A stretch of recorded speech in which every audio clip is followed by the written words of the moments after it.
Suddenly, you can't find your wife anywhere. Then your mother says your wardrobe is open. The day before, you had withdrawn 2.6 million as an advance to buy land. When your mother opens the drawer, everything is gone. Yes, this is exactly what happened to the victim of today's story. Today's incident comes from Asia, and I will be telling this story in his voice. My name is Mohammed Mohibul Islam Sweet. I am from Kushtia. I am a Malaysian expatriate. I went to Malaysia in 2013. I returned to Bangladesh in 2023. After coming back, my family introduced me to a girl. Later, through family arrangements, we got married. After the marriage, everything was fine in the beginning. There were no problems. One day, a friend of mine saw her and said to me, "Bro, what are you doing? Didn't you check her background before marriage?" That friend studied at the same college as her and was a little senior. He also said something else. "Since you are already married, don't dig into the past. If you do, your life will be destroyed." I told my father, "Daddy, you didn't properly check her background." My father replied, "She is now the daughter-in-law of our house. She represents our family's honor.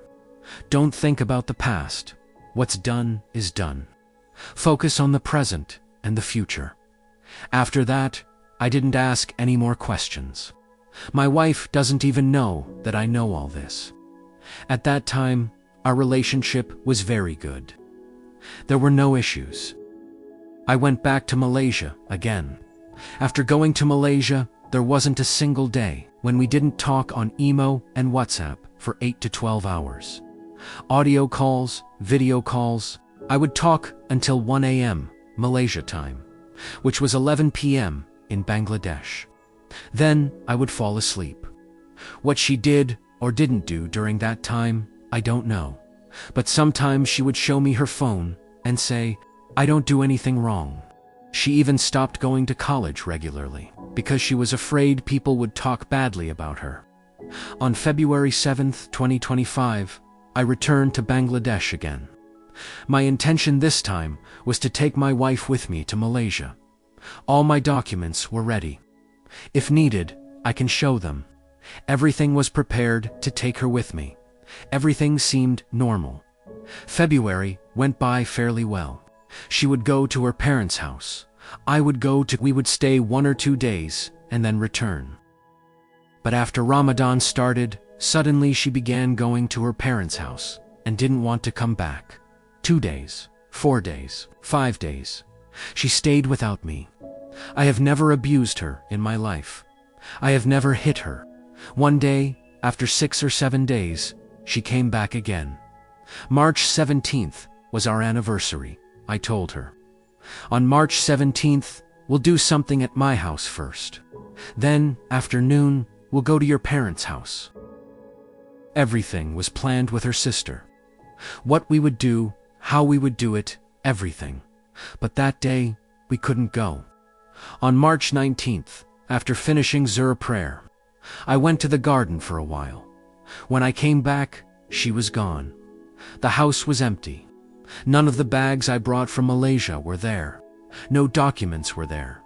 I used 2 phones. Both phones were on charge. Both phones were gone. I asked my mother, "Mom, where is the wardrobe key?" She always kept the key with her. My mother said, "It's already open." The day before, I had withdrawn 2.6 million taka to pay the land advance. Earlier, she already had about 300,000 taka with her.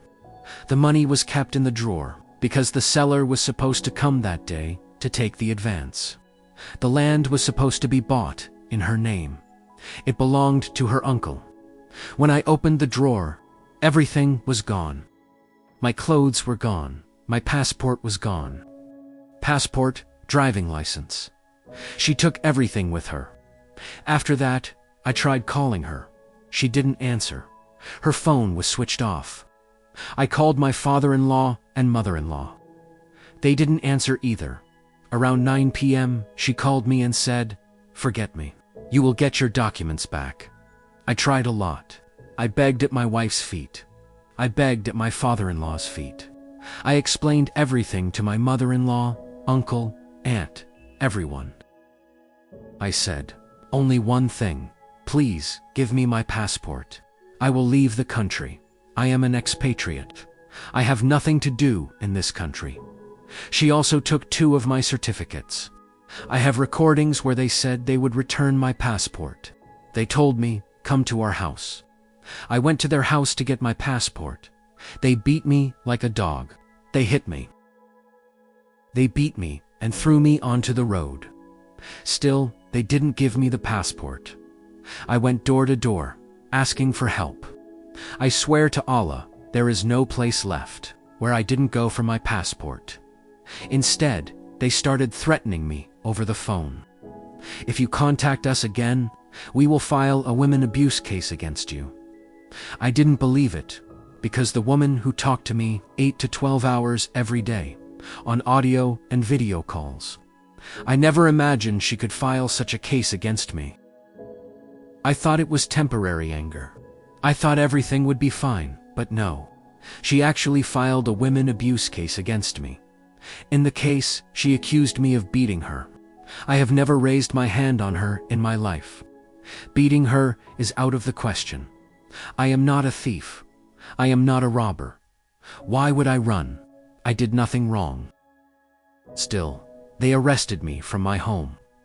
I was arrested 2 or 3 days earlier. I stayed in jail for about 28 days. Now I am out on bail. My life is completely destroyed. After loving someone so much, this kind of thing can happen. I never imagined it. You may ask, so much money is gone. Why didn't you file a case? I did nothing. I only thought. Whatever is written in my fate, Allah will judge it. I just wanted my passport back, so I could leave the country. Now, I can't even apply for a job, because she took my diploma, and my SSC certificate, as well. I completed a textile diploma, from Textile Institute Khulna. I still don't know whether my wife has divorced me or not. She told me she would give the divorce on April 2nd, even if the divorce was given on April 27th. It is not complete until 3 months pass for my wife. There is nothing I didn't do. Her father worked as a house painter. Their financial condition was very poor. I felt ashamed to tell my friends, so I set up a shop for my father-in-law, so I could say, my father-in-law runs a business every month. I gave 15 to 20,000 taka for the household. On August 5th, during the political change in the country, one of my wife's uncles got into serious trouble. He was so scared that people would beat him. He couldn't even stay at home. My wife cried and said, "They will kill my uncle. You are the only one I have." I paid 300,000 taka to settle his case. That money was mine. And today, those same people want to beat me. After that, they called me to their house. They said, "Come and take your passport." I went to their house. After going there, I realized it was all a drama. They never intended to return my passport. When I tried to leave the house, they started attacking me with bricks and stones. There are torn scars in those areas. I was hit with bricks there. Those places turned black and bruised. The marks are still there. After that, she forced poison into my mouth. The person I loved so deeply, she poured poison into my mouth with her own hands. It wasn't mixed with anything. It was pure poison. I don't know the name of the poison. I have medical reports. Everything is written in the reports. I can show them if needed. After Eid during Ramadan, I was admitted to Kushtia Government Hospital. The doctor said, the chemical used to kill plants and destroy vegetables, that was the substance. Even then, while sitting in the hospital, I kept saying, "No, nothing happened." You may ask, why didn't you take legal action? At that time, I was still thinking, if she comes back, if she says she wants to live with me, I will forget everything. We will leave far away. We will go to Malaysia. Everything I have is there. Thinking this, I stayed silent. That is why everyone says I have gone mad. I was even taken to a neurosurgeon. I stayed in the hospital for 8 to 9 days. During that time, my wife had already taken my phone. Taking advantage of that, she called my business partner and said, "Mohibul had a bike accident. He is in the ICU. His bones are broken. He cannot speak. Money is needed for treatment." My partner tried calling me but couldn't reach me, believing her words. He sent 520,000 taka. 3 or 4 days after I recovered, my partner called my brother and asked, "Brother, how is Mohibul now?" Then my partner said, "The money was taken by his wife. The number of ways I was deceived, it cannot even be counted. Now everything in my life is over." When my partner realized that I cannot go back to Malaysia, that I have no passport, and that there is a case against me, he stopped answering my calls. He doesn't give me any accounts either, even now. I am suffering physically. To be honest, once my wife tried to kill me, and twice. I tried to end my own life once. I took 16 or 17 sleeping pills. After being poisoned, I kept asking myself, who did I love? For whom did I sacrifice everything? From where did I come? And where am I standing now? Why did this happen to me? Still, I didn't die. It seems Allah did not want me to die. After that, an attempt was made to resolve the matter through local public representatives, but they did not listen to anyone. 2 meetings were held at the police station. During the first meeting, the girl was asked, "Show at least 1% fault in the boy, for which you refuse to eat food," but she could not point out a single fault of mine. Then the police said, "All right, take 10 days.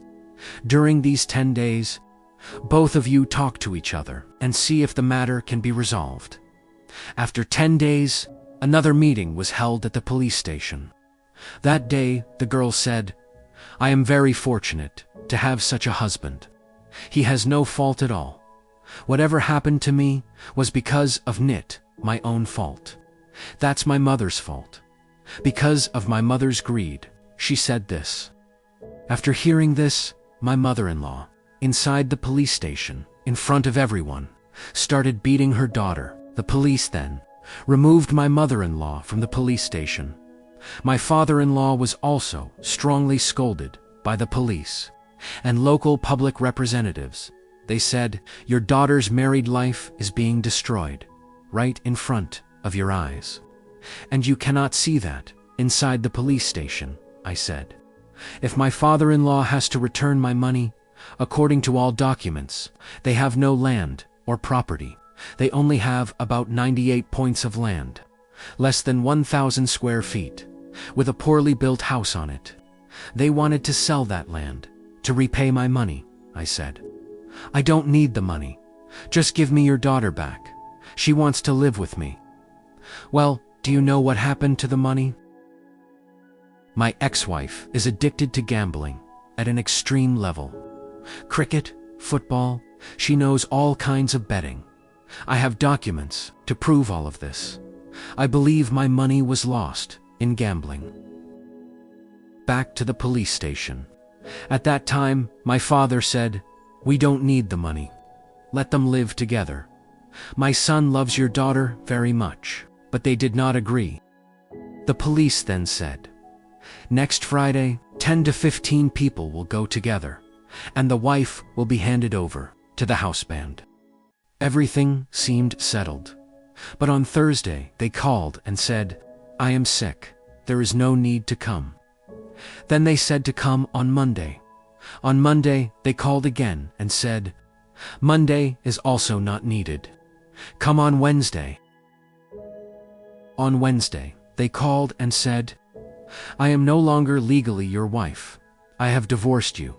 My mother does not want me to live with you." My mother said, "After so much has happened, if I go back there, my dignity and honor will be ruined. After that, there was no further communication.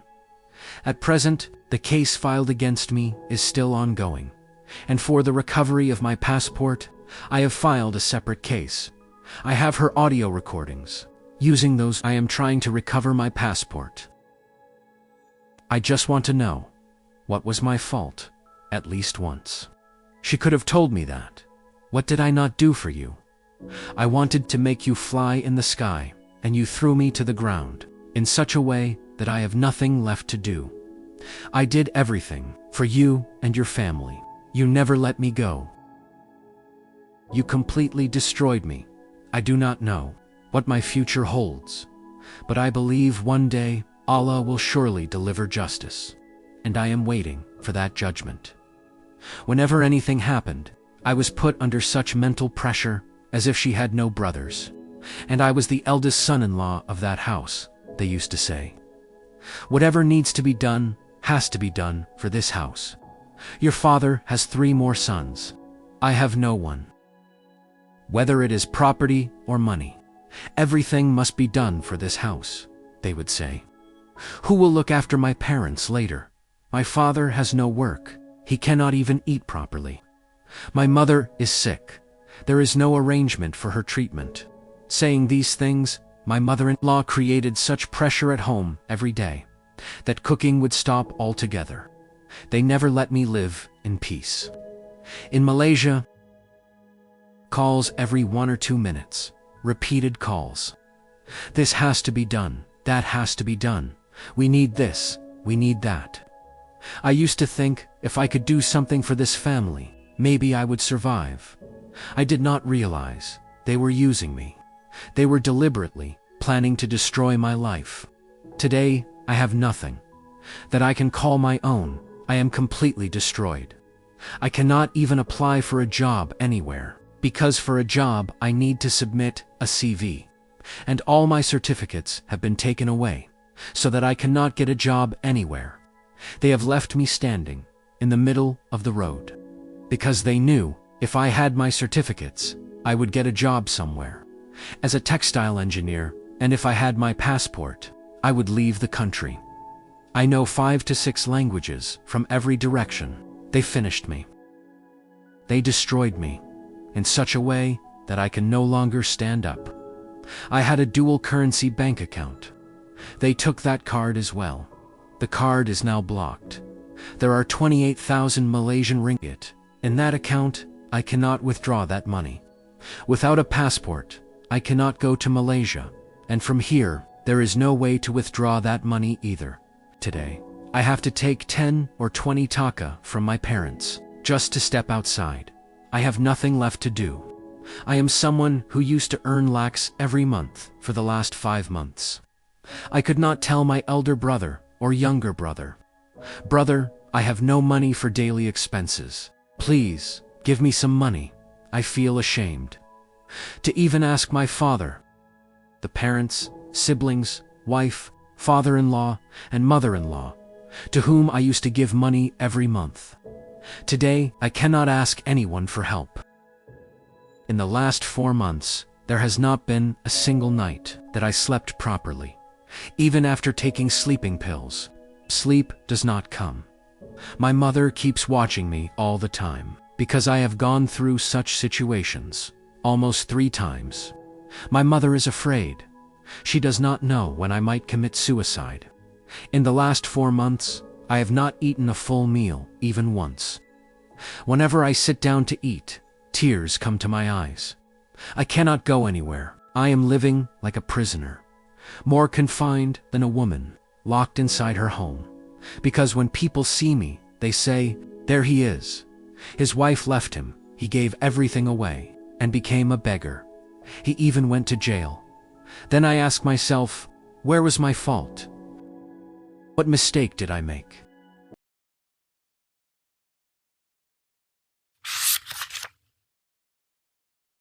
Well, some people come into our lives to stay. Others come to teach us how strong we can be. This story didn't end in love. It ended in responsibility. If you're listening to this while carrying silent pain, know that you're not weak. You're surviving. Thank you for listening. If stories like this speak to you, you can subscribe or leave a like. More true stories are coming.